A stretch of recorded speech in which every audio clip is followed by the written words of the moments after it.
Israel sebenarnya menderita, baik kerusakan maupun korban jiwa, akibat serangan rudal dan drone balasan Iran sejak Perang Pecah 28 Februari. Namun gambar penderitaan mereka jarang muncul di media mainstream dan juga jarang bertebaran di media sosial karena sensor ketat militer Zionis. Prat Mohan Singh, seorang jurnalis India yang baru kembali dari Israel, mengungkap fakta tentang sensor tersebut. Singh mengatakan otoritas Israel membatasi liputan tentang dampak serangan Iran. Menurutnya, para jurnalis tidak dapat mengakses rumah sakit yang berisi jenazah atau merekam lokasi kehancuran akibat serangan rudal dan drone Iran. Singh mengatakan beberapa rudal Iran bahkan menghantam tanpa sirene peringatan berbunyi. Ini bertentangan dengan jaminan resmi rezim Zionis.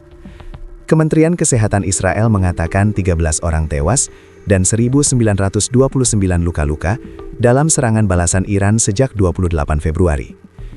Pemerintah Israel tidak akan memberitahu Anda apapun.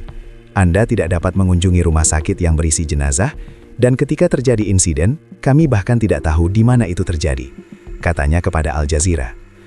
Menurut Singh, otoritas pendudukan Israel juga mencegah jurnalis untuk merekam kerusakan yang disebabkan oleh serangan Iran.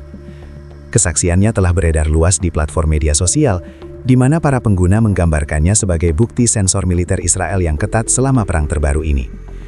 Singh menggambarkan apa yang menurutnya merupakan perbedaan antara pernyataan resmi Zionis Israel dan kondisi di lapangan. Rudal Iran terkadang menyerang tanpa sirene peringatan, katanya. Menurut Singh, beberapa warga sipil tewas bahkan di dalam tempat perlindungan, meskipun pemerintah Israel telah menjamin bahwa fasilitas tersebut akan memberikan perlindungan. Hanya saja, kata dia, para wartawan dicegah untuk mendokumentasikan kerusakan tersebut. Contoh kejanggalan lain adalah NBC News merekam rudal-rudal Iran menghantam Tel Aviv. Tapi, anehnya, informasi tentang lokasi dampak dan tingkat kerusakan tidak diungkapkan secara publik. Laporan sebelumnya oleh Al Jazeera Open Source Unit menganalisis foto udara yang diterbitkan oleh platform Israel yang tidak tunduk pada sensor militer. Analisis tersebut mengidentifikasi lokasi serangan rudal di kompleks perumahan. Menurut laporan tersebut, rudal tersebut langsung menghantam tempat perlindungan, menyebabkan kerusakan luas pada rumah-rumah di sekitarnya. Media Israel juga menerbitkan kesaksian dari penduduk di Beit Shemesh, di mana orang-orang menggambarkan kekuatan serangan rudal Iran. Beberapa penduduk berpertanyakan apakah sistem peringatan dini memberikan cukup waktu untuk mencapai tempat-tempat yang terlindungi. Meskipun militer mengatakan peringatan telah diaktifkan, beberapa saksi mengatakan penduduk tidak memiliki cukup waktu untuk mencapai tempat perlindungan sebelum dampak terjadi. Liputan media berbeda dengan kondisi Iran.